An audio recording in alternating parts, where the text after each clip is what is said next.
You're listening to Dairy Voice by Dairy Business News, a podcast exclusively for the dairy industry. One of our sponsors of the Dairy Voice podcast is National DHIA. NDHIA ensures information accuracy and represents their members' interests. They are the direct voice for the dairy information industry. To find out more, go to dhia.org. Hey there, after you've finished enjoying this podcast, might I recommend you join me, Tim Hammerich, and our guests on Clarity at Work from Zoetis. We'll be talking genetics and their place on the dairy. You've got a seat at the table as we discuss innovations, what's next for the industry, and more. I have to find the value in everything that I do, and I still find value in Clarified Plus, so we're going to continue to use it. Just search for Clarity at Work wherever you listen to podcasts. Once you finish with this podcast, of course. Welcome to the latest edition of the series that we call The Evolution of the Great Cow on dairy business through the Dairy Voice podcast series. This is the program sponsored by Showbox Sires, working in unison with the Dairy Voice to bring you interesting people and stories from our business that will help you as breeders and marketers in what you're trying to do. We talk often on this podcast about the three legs under the table of our business that we like to look at it as. At Showbox Sires, we think genetics is one leg, marketing is one leg, and then cow care is another. Today, we have three guests that I think are involved in all three facets of these, particularly in cow care and marketing, because the services they provide to all of us as breeders are critical. In our world today, many of us send cattle to shows and can't go there and take care of them ourselves. So the industry of cattle preparation has become big business. It is a global market today, and people from all over the world will join in to help get cattle ready in every facet of the business. And it's different than it used to be because cattle strings are not all one herd. Cattle strings don't go from show to show like they used to. But today, the people that we can call fitters, if you will, run from show to show and provide a service to us as breeders and marketers that is invaluable to us. We have to have them. So I thought it was important to talk to a few of them and hear about their lives. Some would say it's a life of a gypsy, and I mean that in a good way. Many people dream of doing it, but I don't think there is a harder career in the business than what y'all do. So I'm going to walk through a series of questions with three really good friends of mine that are in the business. Today on our podcast, we welcome Joan Seidel from Pennsylvania. Joan has been involved with Sharon and I in our businesses for the past 25 years. She and her husband, Doug, have developed many different successful companies and businesses, and Joan is as active in her fitting businesses today as ever. Another good friend, Rory Timlin from Ireland, has been involved with our businesses for the past decade, worked with us when we were Borderview, and now is an integral part of what Showbox Sires and the Abbott Ducket team do every year at the shows. And then the youngest member of our group today is Brent Sayles from Ontario. We were fortunate to get him to join our team this year. We've watched him from afar, and he is one of the most talented young people in this business, and we were thrilled to have him part of our team. So we're going to go to each of them for questions and to learn a little more about them. So welcome to you three people, and I know many of you are getting ready to hit the road for your next gig. So I'm going to start with questions. We're going to kind of bounce around and ask you in different orders. Joan, I'd say we ought to start with you because that's quite a career you're building. You're kind of like me, Joan. You start to have, I don't know if it's a successful career, but it's a long career. So Joan Seidel from Fleetwood, Pennsylvania, welcome. Tell us a little about yourself and where you came from. Well, thank you, Tim. I grew up on a farm in Western New York, and when we were young, we showed in 4-H and Junior Holstein. And my father was very involved in the sales business and was an auctioneer and managed sales. So my earliest recollection and experiences came from showing and being around the sales business I never really thought that I would make a career in fitting until I was into my 20s and had been to college and worked on a dairy farm.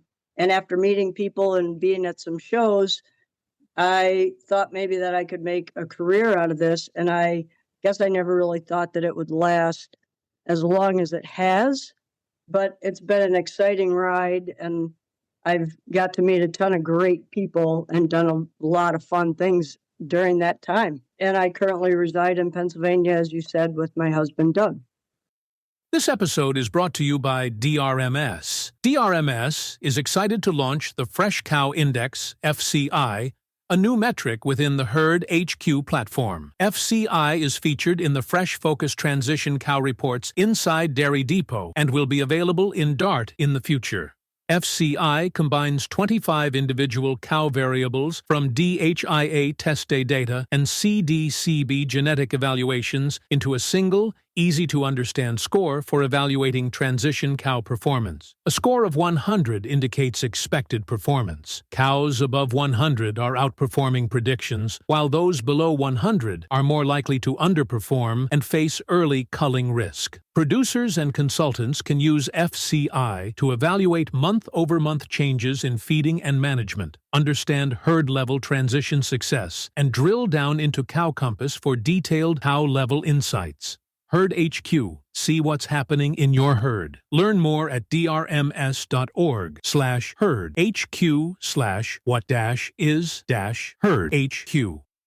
I think it's important to talk about from when you started doing this professionally.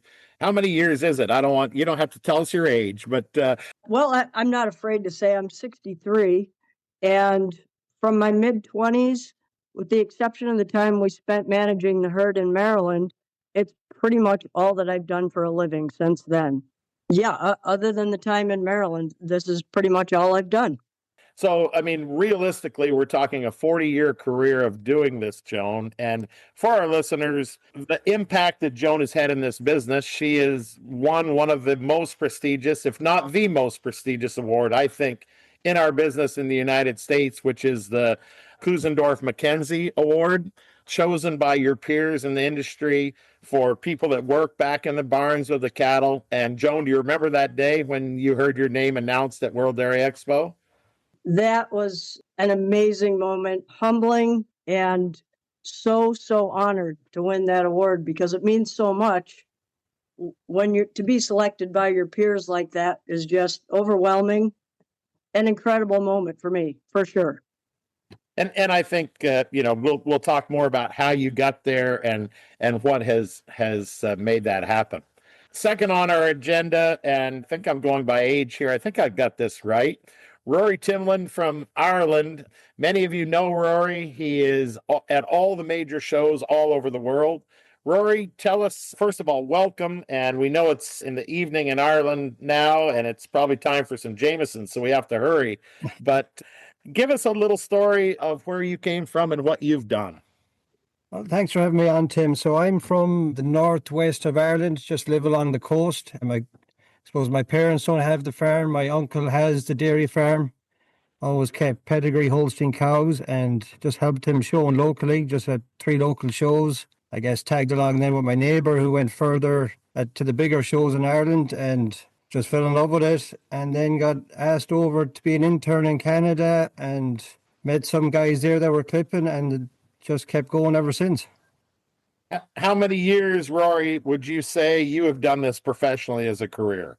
So I've been probably fitting professionally for about 12 to 13 years, and then I was helping out at shows and sales, like just clipping legs and helping out for about 3 years previous to that.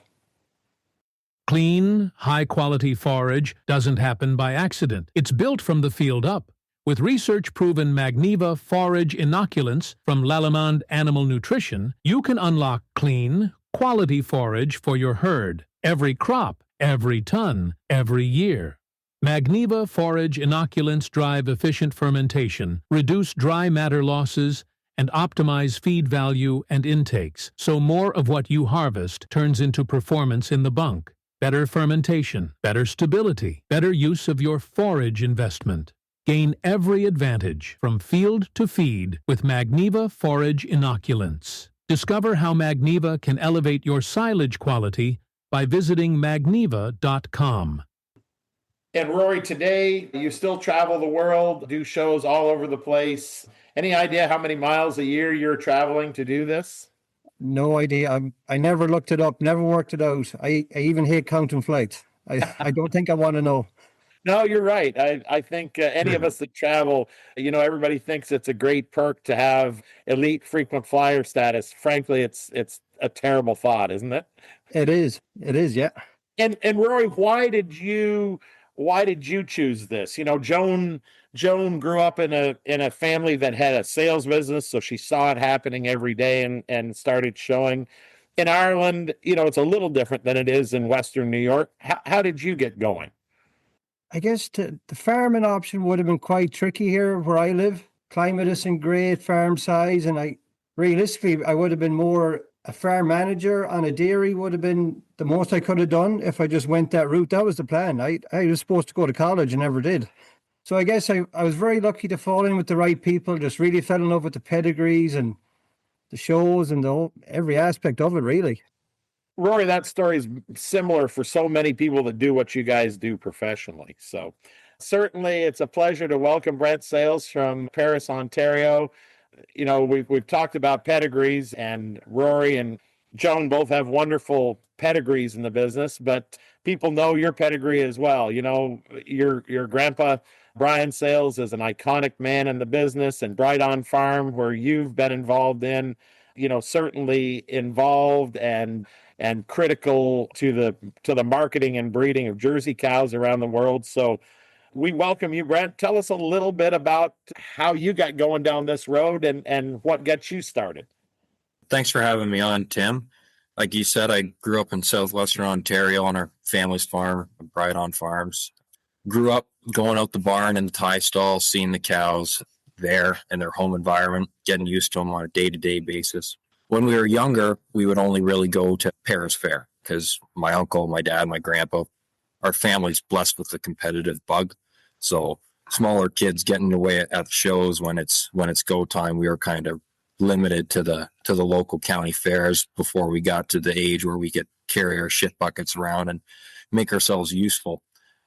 But once we got to that age, going to shows or whatever, traveling around, really just fell in love with it, similar to everybody else's story, seeing cows go from how they look on a day-to-day, developing them and getting them out at the best of their capabilities is kind of an art form, and I think it's something everybody in our business appreciates, and that's kind of what drew me into the business of traveling and fitting cattle. And how long have you done it, Brent? Really into doing it. I started about, I would say, 8 years ago. Started with local county fairs, doing legs for some guys, helping with a few smaller herd dispersals. And it just kind of snowballed from there. One opportunity always leads to the next in this kind of an industry. So putting your best foot forward in all those circumstances kind of helps get you down the right path, I suppose. And part of the reason I got the diverse group that I do is because we've got, new, medium, and experience, right, Joan? Is that the way we say it? I'm laughing, Brent, because all three of you talked about clipping legs to get started. When I'm at a show and I get to run clippers, I still clip legs. That's what I'm up to. So is there hope for me someday? Like, is that my next path? All of you started clipping legs. I can do it. So maybe that's my next goal. So Brent, I want to go back to you. You talked about the art of getting cows ready. What does cow care or cow preparation mean to you? I suppose like when it starts every year in the spring, I guess, or even when there's a fresh cow, like you see cows at different levels of their potential. So like sometimes at the fall shows, you see them as ready as they're going to get, but they don't always look like that. It takes so much preparation, a care and attention to detail to get them there. People work all year round to develop these cows from little fresh 2-year-olds or even as young calves all the way up. Right cattle care makes a huge difference. Like it can be the difference in multiple placings at the shows or even making it to the show in the first place. It's the people that do that work are what make the whole showing industry go around, make it function. For you, the art of getting a cow ready at the show, tell me 2 or 3 ingredients to that. Like what is important to you as you prepare a cow? Patience, I suppose, would be pretty critical. Knowing when to act on a cow and when to let her just be a cow. They don't always have to be perfect. Sometimes they have a few hours where they're not rolling. So just patience in that regard, attention to detail. People talk about always watching the cows. And if you're not watching the cows, you won't know when a cow's off. So those are really the few main ingredients. Is just attention to detail for myself and patience, not always overreacting to a situation. I think that's tremendous advice, because too many people in the industry want to put on their Superman cape and not let the cow be a cow. So I think really good advice. Rory, any thoughts to add to Brent's comments? No, I think Brent summed it up great there. Pay attention, patience, knowing when to react, not to overreact. Let a cow be a cow, and there'll be the next show. Sometimes you got to know when just not our day. There'll be another show. Because I think one of the hardest things we do as exhibitors and fitters is pull the pin on a cow, that you have to look in the mirror and say, this is not her day. And I know as an owner and somebody that watches cows get ready, it is a real battle. So what you're saying, Rory, is you got to know when to fold them when it's not. It doesn't mean she's not a great cow. It may mean she's not having a great day. Yeah, especially like young cows too that change a lot, and maybe she's going to be better next year, and if she ain't just right, just like you say, just hold on and go again. And Joan, for you, what does cow care, cow preparation mean to you? When you get to a show, I like what you can see you can do for a cow from the first day until show day. Those first couple days are hard when you're trying to get a cow on a program. For all of us fitters in these situations now, a lot of times we haven't seen this cow at home. We haven't seen this cow until the day she gets to the show. So we've got to see what we can do to get that cow from point A to point B in however many days we have to work with. So I think the fun part is to see what you can do and how far you can bring that cow along. In all the years that I've been showing cows, the basic concept is still to optimize that cow's ability, or she can, to be ready on show day. The same concepts of feeding hay, getting them on a routine, getting them clipped, washed, and paying attention to detail. That's in my notes several times of things to talk about today is detail, detail, detail. You can't hit on that enough, because if you're not paying attention, you're going to miss something that you could maybe do better. And it's interesting, you all talk about detail. You get to work with these cows for maybe 5-6 days at maximum. And you're also putting in 18-hour days, but you still have to have the focus to do that. Isn't that right, Joan? And that's what you're saying. Like it's intense, but you have to find that inner drive to do it somehow. It has to excite you. Like if you're not excited every day to see what you can do in a day, then you're not going to stay in this business, because it does take a big drive to want to be able to do that every day. And Rory, Joan's talked about the big drive and how it works for her. What is the thrill for you? What gets you going every day and working 18-hour days week after week? Yes, the big drive is still hard to beat, I think. Sending a cow or a heifer to the ring, right ready, when they look as good as they can, working towards that all week. Others bagged perfection, big fit on her rib, beautiful clip job, and off she goes to the ring. I still get very excited about that. That really drives what you're doing. Brent, would you anything to add to those great comments? No, I think actually Rory, for me, he nailed that comment. That moment when the cow's walking away from the chute and everybody that worked to get her ready kind of looks at each other and nods like, oh, she's on the money. That's a pretty special moment for somebody that travels around fitting. As an owner, when you guys are standing behind the cow high-fiving when she heads to the ring, there's nothing like it for us, because we know you've done all you can do in your minds that day, and then it's off our plate. We've moved it to someone else's plate, and it's out of our controls. Like everything in the world, there are negatives. What are some of the pitfalls? What are some of the things young guys, gals do in this business that I think are negatives, or that are negatives to what you do every day? Brent, I'll start with you. When you want to get into fitting and you want to push the needle on how good you can get and do a tremendous job for the people that brought you wherever you are in the world, overloading yourself with like too many head of cattle, like overextending yourself, overcommitting yourself, finding the right amount of animals that you're working with within a certain week, just to kind of allow yourself to be the best fitter that you can be. If you're overextended, it's tough not to make a few shortcuts to get through the week when you're overloaded with work. But finding a balance for the number of head that you're working with, and then not allowing yourself a time to have a little bit of a break. 18-hour days are long, but whether you're having lunch, a little bit of a half an hour sit down there, walk around, chat to people, bringing that social aspect, that is why people started going to shows in the first place. All the people you meet, I think, is something that's pretty important. That's good. We all enjoy sitting on the Showbox and having those jaws, right? That's why we're Showbox sires, because we all work hard in this business, but doing what you said and taking that little bit of a step back will help you with your focus. Rory, do you see some things that are negatives or pitfalls that people in the business do? I don't do it as much, but when you go show to show to show and you're tired or getting wore out, you can get tired and maybe lose focus, or maybe lose the drive.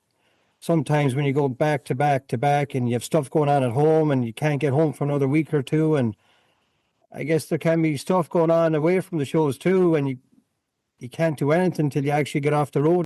You all have lives outside of doing this, right? We all do. Yeah, I guess for me too, I suppose I have a small beef farm at home that I have, and then also buying and selling cattle and embryos, and there can be stuff going on with that, and it's, when you're locked in a show, like a pretty important show, and you're busy and you just kind of deal with stuff or just sit down and work it out. It's hard to stay focused all the time, I guess, and not to let things build on you while you're at the show too, while you're working towards this big goal for the end of the week. Good advice. I think the young people will appreciate. I think those are all gut checks for us in the business. And Joan, you've seen the good, the bad, the ugly. What are some things that you see that go wrong, or that young people or old people should pay attention to? Well, I think they've made some really good points. And I would just add to that when you're at a show, you should always be remembering that no matter how hard you're working to get that cow ready, be sure and remember that somebody's going to take that cow home and take care of her when the show's over, and not to go too far on something or do something that maybe is going to be a negative to that cow, and to just keep your focus. Like the guys said, really just keep your focus and be aware of what you're trying to do, that you want to do the best you can for the people you're working for, and don't get caught up in what anybody else is doing. Just focus on what your job is. The artistry of getting that cow out and doing the high fives when she heads to the ring, right? Or heifer. Absolutely. Absolutely. That is the goal. To go down that road a little more, I don't think people understand the taxation or the grueling lifestyle you all live. Joan, how many sales and shows would you say you do in a year? Have you got some number for us, would you say? I did. I counted up. Last year I was at 20 shows and I did 5 sales, and I spent about 40 days on the farm working, helping people do chores, herd clipping, that sort of thing. That's a lot of days out of 365 that you've got your hands on a set of clippers or a brush, huh? Yeah, it was right about 180 days away from home last year. Rory, have you got any idea what your schedule looked like last year or coming this year? So I did a little count back on last year. I think I done 22, 24 shows. Now, some of them were quick county shows. 3 of them were. And I did one sale that I run with my couple of buddies there in Ireland. And that's the only sale I done. And would you say that you're gone from your bed at home in Ireland, similar to Joan, 180 nights a year, something of that nature? 180, maybe a few more nights than that as well. I've gotten busier since COVID. Like pre-COVID, I was down to 2 weeks a month. That's where I was. I had other stuff going on. It's just kind of built up the last couple of years, gotten a bit busier with different things. Brent, tell us about it's an evolving career, right? And you're involved at home too, and you do a lot in Ontario. What does your year look like? Yeah, so I'm maybe not near as much of a road warrior as Rory is. Last year I worked 5 sales, and I think it was like 13 or maybe 14 shows if you count a few the smaller Ontario county shows. When I'm not working fitting for other people, like you said, I'm at home working on the family dairy farm, doing whether it's hay, corn silage, or any other the usual farm tasks. Not quite 3 months a year I'm gone. That's still it's a huge commitment, Brent, because you're still involved in the family operation. And as Rory said earlier, we've all got the draws back home, right? So aside from your fitting businesses, Rory, I know you're involved in some other things. Tell us a little about what else you're involved in, how it fits into your fitting business. Guess being chance to go to North America and that, being from Ireland, the big opportunity is buying embryos from the best cows there. I buy a lot of embryos there with a couple of buddies of mine, and we call ourselves Apex. Yeah, by then, I guess we'll have 100 eggs bought there within the last year, just in that syndicate alone. And then I also source eggs for other people, and yeah, and then also buying and selling some along the way. And then I own a bunch of cows, and you work them, yourself to them, try and sell eggs, sell calves, show them, and a lot of stuff like that. Do you still get a drive out of going up and down the roads to farms in the off season or outside of a show or running around the show trying to spot that next cow? Oh, that really excites me. I love that. You never know what you'll come across or what you'll find, or you never know. Yeah, you never know what you'll find. It could be a cow, it could be heifer, it could be the next really up and coming family. You never know what you're going to see. Oh, it's very exciting. I love it. Yeah, that is a great thrill. Brent, would you, anything from your standpoint, how do you incorporate other things into your fitting business? Buying and selling a few heifers with some of my buddies around here that maybe I travel around with fit, or one's a dairy farm just in this area here. You never know like what you're going to come across, whether it's at a show or if you're going somewhere herd clipping or whatever. There's always a cow that's worth a phone call somewhere about to somebody. More exciting for me is working full time on the farm. You see that you work with the calves from the day they're born right up to when they're coming. This past year, we were fortunate.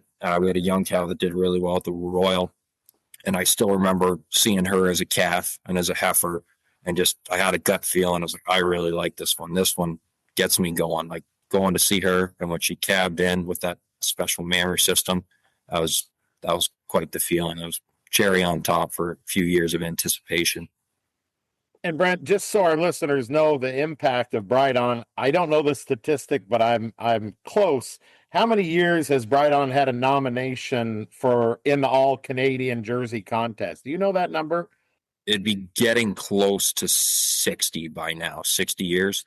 So the farm, my grandpa started our farm in 1967. And it's in between 57 and 60 years. We did the math a few years ago, and I've just kind of lost track since then. But we've kept the streak going the last couple. 5 decades, going on 6 decades, that a Brydon cow has been on the page of a nomination. I don't think, Joan, Rory, we know great breeders everywhere. I would challenge anybody to tell me who's had more success than that over the years. So, Brent, what drives you? My goodness, you are, it's ingrained in you. You've got 5 decades of this in your blood, and that is why you guys are successful, because you're competitive. And to me, that's a story in itself. This is probably another podcast. We need to get Brian on, don't we? He could tell us some stories. He would love that. He would love that. And Joan, as you think about that and other things that you've done in your career, you've done many things, from your sales series to, even just your barn clipping and helping people make their cows more valuable. I talk about the legs under the table. How valuable a service do you provide when you help somebody get their cows ready to classify or take pictures for a sale? Can you go down some of your other avenues that you go other than being at a show? Good point to make, because it seems like less and less people think they need to clip their cows on a regular basis. But I have a great group of clients that I'm there on a regular basis. it makes it a fun part of the business because being able to do farm work, it's maybe a little more social. I think sometimes you get a chance to visit a little more with people. And for sure, it's an important avenue. Those guys are selling eggs and having people visit their farms. And when they score and their cows look the part because they look like they put some effort into getting them ready for classification, no doubt it's a valuable tool. The other thing that I kind of throw into what I do, and you touched on it before, is the year I spent at Border View, or the 9 months, done on more than one occasion, spent a winter doing chores for someone, helping them chore. And I think it kind of makes you remember how hard everybody works every day that farms every day. And it's a good equalizer to do chores. And so the last few years I've been helping Cedar Lane Farm do chores in the wintertime. It's good because you get to feel like you are a part of something and you get to know the cows on a regular basis. And then when you get to work with them at the show, you feel like a little more a part of the show string and the cows because you know them on a little bit more personal basis. Rory and Brent, we would all agree that understanding, and you guys would definitely confirm this, like Joan's saying, this is a 365-day-a-year project now. And we all go to Madison or Toronto or whatever show you go to for those 5 or 6 days, and you guys try to put Humpty Dumpty together, right? But if Humpty Dumpty doesn't have a good start, you're gonna have a lot of trouble getting it done. And I think, the hard work that goes on at the farm level, we all talk about it, but Joan, it's neat that you still grind there. Brent, I know you do when you go back to Brydon, and Rory, you do the same thing. So I think it's critical that people understand you guys just aren't on the road every day, at some cool show, because there's a lot else that goes into it. I think for our listeners, as we start to wind this down, give me a few of the herds that you have worked with that you think have been some of your favorite times, and then we'll go to some of your favorite moments. But let's just start with herds. Brad, I'll start with you. Probably Jacobs has to be the first one that comes to mind. I've helped them for a few years. I was fortunate to help Ducats and Showbox last fall. I've helped Milk Source for a stint, and then back home in Canada, I've really enjoyed my time helping the Wendon herd and the Chalik family out in Alberta. Those are kind of the 4 main ones that come to mind, the ones that have helped the most consistently and for the longest stretch of time. Well, you surely, for a young man, you surely have just named kind of the who's who of what's going on in the business. Great people. And, certainly when you talk about Wendon, what an opportunity to work with Don and I'm sure doing that, you have to put up with his brother Dave some. Long as Dave's not around too much, a Chalik experience would be good. Would that be right? Dave's always good to spice up a conversation. You never know when he's going to drop by the farm while you're there. Yeah, I always like it best when Dave leaves. He listens to all these, so we can reference that. Rory, kind of your who's who, and I realize you could name tons and tons, but just some of the cool things cool herds you've done. Well, I guess I'll start with Ducat and Showbox. That's been pretty cool the last few years. Talk Farm in Italy, Riverdale in England, Viewfort in Australia. I helped Lookout back in the day. I helped Raincrest and Windy Knoll View at a couple of shows throughout the year. Budjon, Wendon. Yeah, Trent Valley as well. Used to help them when they were showing up until this year as well. So, yeah, help a few people. A great list, and again, a lot of mentors, Rory, for you in there as well. And interesting, a little crossover. I will add, these two boys are getting on a plane later this week or next week to go to Australia. And I think working together with one of the greatest herds in the world at the Gordon Brothers Holsteins in Australia. You guys will be on that team together next week. Is that right? Yeah, that's right. Just so you know, when you get there, I do front legs. And if you need me, let me know. We'll leave them for you. So Joan's laughing about me doing front legs, but Joan, this list could be long. You give us a few of, who's made Joan who you are. It could be, you're right. It could be a long list. Like early in my career, I helped Pam Tom and Carousel and Lyle Haven and Norm Nabholz and, a lot of great people. And more or less when I kind of came back into it in the last 10 years, probably my longtime client is Bernita Gable with Snyder Homestead. and she's one of the premier Guernsey breeders in the U.S. Been able to win a lot of shows with her, which has been a lot of fun. In the last few years, been helping Tim Kuhn, who spearheaded the elite crew show string, and with Clark Woodmansey and a really good group of people that send cows with Tim Kuhn. A couple of years ago, I helped Garrett DeBruin at Madison, and last year I helped Pacific Edge and Brothers 3 Swiss. Some new people and some people that I've helped for a long, long time. And I like both aspects of that. It's fun to be able to help the same people because you know the cows and the people and you're comfortable. And it's always good to step out and find somebody new because you never know what that will lead to as well. And Joan, I think it's a real tribute and compliment to you. 40 years in this business, you're still taking new clients. And that truly, Rory, when you think about it, or Brent, when you've done it as long as Joan has, and you've still got the spark to take on a new client, gives us a lot of energy. Have you got a moment at a show, Joan, that you remember as your greatest moment? I may have a prediction, but you go ahead. A long time ago, I did get to lead a winner at Madison, and that was a really special moment. At a time where you get to lead one in the Supreme. Sure, winning the Mackenzie Award was a personal moment, as big as it will ever come. Maybe that was a huge honor to me. Like a lot of times, a big win is when you see someone you're working for get a big win. And it's not always a moment at Madison, but it's a big moment for your client. And I think that's a great moment too.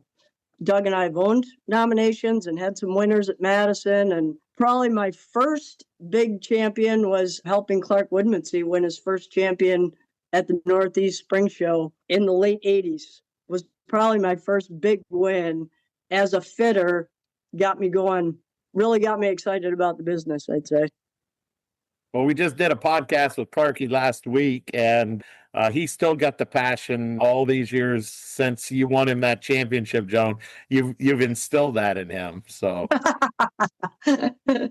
Rory, what have you got a moment or two that are just magical? Holy moly, I'm living a dream. Oh yeah. When I was helping, it's one of your cows, Tim, Footloose, when she was Supreme in 2022. That was something else. And I remember the high fives when she went to the ring that day, Rory. Everybody felt pretty good, but that's interesting because it's not your cow, but it was a cow you worked hard to get there, right? Oh yeah, that was something you always dream of. Just to even get to work with or be involved in a crew that I have Supreme at Expo. It's very cool. And Brent, have you in your young career you've seen some great things happen? Probably my favorite moment would be the second time that we helped get Shakira ready. That was a time where me and another fellow that I kind of grew up with showing calves around here, we were doing the clipping on her in the preparation. So to have her go out and win that day and just kind of like, while everybody's in the picture area, just kind of reflect with my buddy about we've come a long way from showing little 4-H calves at the local county fair with one another. Like, this is pretty surreal to be here, and just how far our careers have come in fitting cattle. My greatest moment of the show was the Shakira Footloose moment when Mike and Tyler hugged in the ring, because Rory, we're fierce competitors with Jacobs and Shakira with Footloose. You were fierce competitors with Footloose. They both got 2 championships under their belt, and we've all remained the greatest of friends since. And I think there's something to be said for that. The camaraderie of what this business brings. We all are competitive, right? I know the three of you well, and you are all very, very competitive. But that doesn't mean you don't have to like your competition. And I think that leads me to my next thing is, I think young people sometimes don't understand that it is a camaraderie and it's a business of togetherness.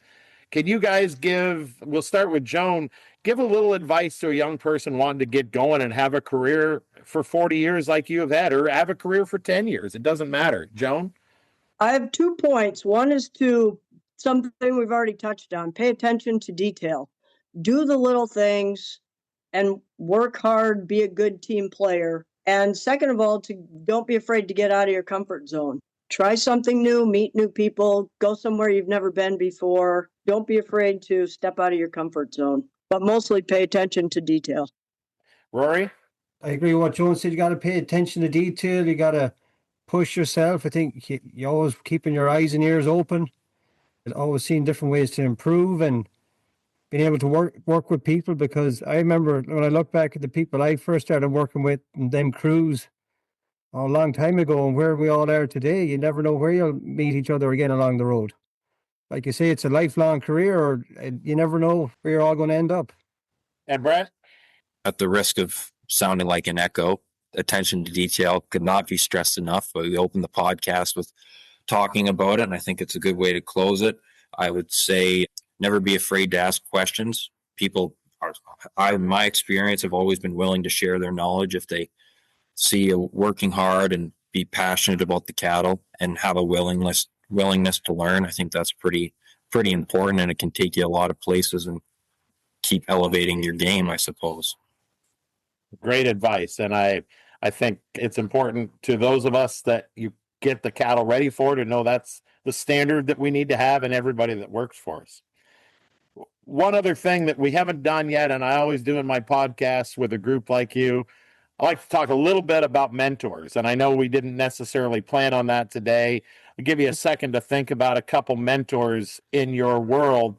Probably the first mentor was my dad, teaching me how to clip, working with the cattle every day.